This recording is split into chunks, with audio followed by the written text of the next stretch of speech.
자정 몇 시간 전이었어요. 대형 호화 유람선의 2200명 승객 중 몇 명은 아름다운 1등석 라운지에서 여전히 파티를 하고 있었습니다. 나머지는 침실에서 자고 있었고요.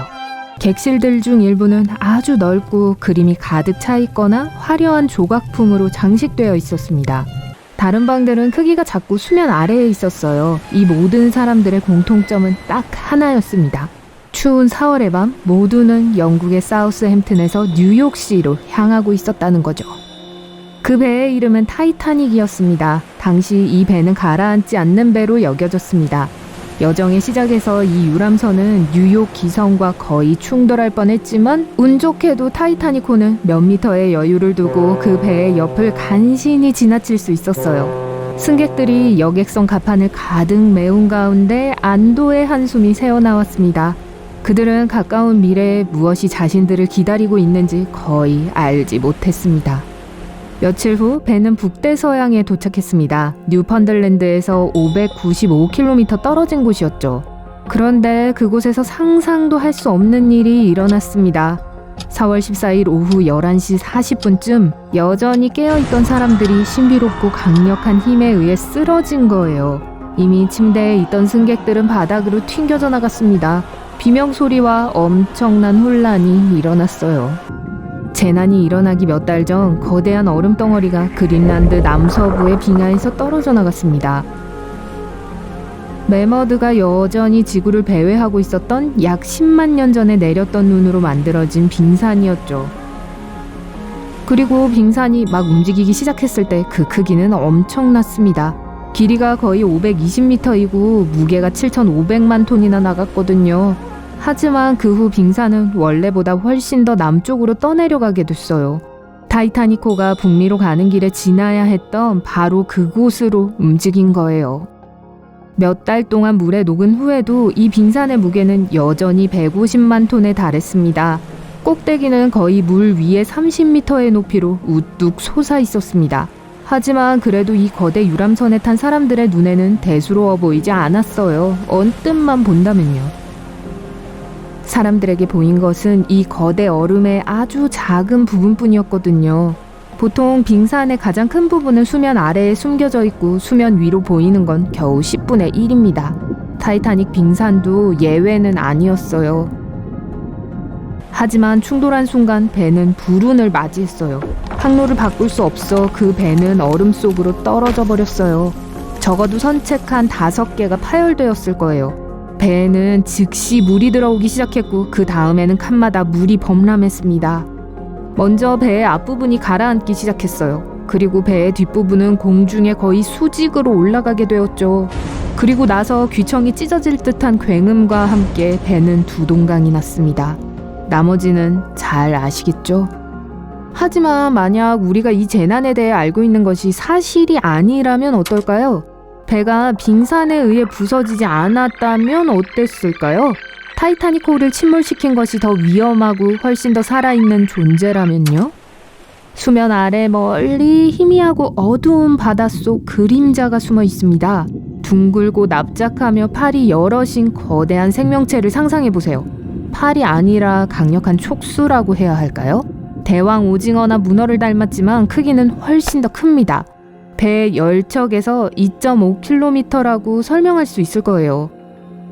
소문에 의하면 불운한 선원들은 때때로 이 바다 괴물을 섬으로 착각했다고 합니다. 하지만 마른 땅을 밟는 대신 그들은 바다로 끌려 내려가게 되죠. 이들은 크라켄을 만나게 될 거예요. 크라켄은 바다 항해를 떠나는 모든 사람들이 두려워하는 전설의 생물입니다. 보통 크라켄은 아이슬란드를 거쳐 그린랜드, 노르웨이 해안의 바다에 출몰합니다. 무엇이 이 야수를 집에서 더 멀리 떨어지게 했는지 아무도 모르죠. 북대서양의 물도 마찬가지로 차갑습니다. 크라켄의 취향이죠. 크라켄은 호기심도 많습니다. 만약 타이타닉을 발견했다면 그 배는 크라켄의 관심을 벗어날 기회가 없을 거예요. 어두워서 유람선 위의 사람들은 첫 번째 경고 신호를 알아차리지 못합니다. 먼저 배 주위의 물에 거품이 생기기 시작할 거예요. 만약에 귀를 잘 기울이신다면 이상하게 콸콸거리는 소리도 들을 수 있을 거고요. 주변을 잘 관찰하신다면 수천 마리의 물고기와 해파리가 표면으로 떠오르는 것을 볼 수 있을 겁니다. 아래쪽에 무슨 일이 생겼다는 걸 알고 위로 올라오는 거죠. 하지만 타이타닉에 있는 누군가가 이 정신없이 움직이는 상황을 알아챘다고 해도 이 무서운 괴물로부터 벗어날 시간은 없을 겁니다. 크라켄은 피할 수가 없는 포식자로 거대한 크기와 엄청나게 길고 강한 촉수를 가지고 있으니까요. 갑판 위에 서 있는 9살 소녀는 이 바다 괴물에 대해 아무것도 모릅니다. 그저 아주 천천히 바다 밖으로 솟아오르고 있는 수많은 작은 섬들을 보고 있을 뿐이었죠. 그런데 이유는 모르겠지만 갑자기 온몸에 피가 식는 것 같은 느낌이 듭니다. 수백 마리의 작은 물고기들이 이 섬 사이의 물 웅덩이 사이를 뛰어오르고 있었어요. 하지만 곧 물고기들은 거대한 무언가의 측면을 넘어 물속으로 굴러 떨어집니다. 몇몇 뾰족한 점들이 표면 위에 나타났어요. 호기심 많은 소녀는 그 점들이 뿔처럼 생겼다고 생각했습니다. 뿔은 높이 올라갈수록 점점 더 두꺼워졌어요. 곧 그 뿔은 거대한 타이타닉 위로 우뚝 솟아올랐습니다. 배가 작아 보일 지경이네요. 이 뿔은 크라켄의 무서운 팔이었습니다. 소녀는 공포로 마비되었습니다. 하지만 그때 그는 코끼리만큼 큰 이 괴물의 눈을 발견했어요. 아이는 정신을 차리고 소리를 지르며 앞뒤를 재지 않고 달려가 버렸습니다. 아이의 고함 소리는 사람들의 관심을 끌었어요. 사람들은 배 옆으로 모여 무엇 때문에 이 아이가 그렇게 겁을 먹은 건지 이야기합니다. 그리고 발견했죠. 일단 점점 더 많은 승객들과 승무원들이 그 장면을 더 잘 보기 위해 난간 너머로 몸을 기울이고 있네요. 그냥 구경하는 게 아니라 충격에 빠진 상태입니다. 사실 무서운 짐승이 여러분이 탄 배를 공격하려 한다는 이야기를 듣는다면 자신의 눈을 믿을 수 있었을까요? 게다가 어둡기까지 해서 아무도 저 어둡고 거대한 그림자가 무엇인지 명확하게 볼 수 없었어요. 하지만 그 다음 몇 분 동안 크라켄은 자신이 신기루가 아니라는 것을 증명합니다. 갑자기 괴물 같은 팔 중 하나를 들어 배 쪽으로 뻗었어요. 크라켄의 팔은 전체 선체보다 더 길 수도 있었다고요. 여자들은 비명을 지르고 기절하기 시작합니다. 남자들도 역시 겁에 질린 것처럼 보입니다. 정신을 똑바로 차린 사람들은 아이들을 데리고 피난처로 달려갑니다. 그때 강력한 첫 번째 타격으로 배가 흔들립니다. 크라켄은 충분히 기다렸죠. 이제 작전 준비가 다 됐습니다. 타이타닉에 탑승한 사람들은 공황에 빠져 혼란이 가득합니다. 사람들은 정처 없이 뛰어다니고 소리를 지르면서 이 짐승을 더욱 자극할 혼돈을 만들고 있었어요. 보통 이 괴물은 그냥 혼자 있는 걸 좋아합니다. 긴 촉수를 이용해 해저 깊은 곳에서 몸을 바닥에 묶고 게으르게 먹이를 사냥하죠. 날씨가 비정상적으로 따뜻하거나 방해를 받을 때만 수면 위로 올라와요. 거대한 크기의 타이타닉이 큰 소음을 내며 지나가는 바람에 잠을 자고 있던 크라켄을 위로 올라오게 한 것 같습니다. 크라켄이 수면 위로 올라와 반짝이고 커다란 배를 보았을 때 와 하고 감탄했을 거예요. 배에 매료된 크라켄은 이 특이한 구조물을 만지기 위해 촉수 중 하나를 내밀었습니다. 재질이 단단하네요. 크라켄은 이걸 쥐었을 때 부서질지 궁금증이 들었습니다. 시간을 낭비하지 않고 크라켄은 배를 팔 몇 개로 감싸서 찌그러뜨려 보려고 시도했어요. 여기저기 돌아다니며 배 밖으로 떨어지고 짜증나는 고음에 소음을 내는 작은 생물들이 크라켄을 짜증나게 하기 시작합니다. 열이 오르기 시작하네요. 실험은 이제 그만하고 이 괴물은 타이타닉호 주변을 여러 번 돌면서 다음 공격을 준비합니다. 이번에는 타격 강도가 훨씬 세요. 금속을 구부리고 연약해지게 만들었어요. 솜씨 좋게 촉수를 한 번 더 휘두르면 배에 물로 가득 차기 시작합니다.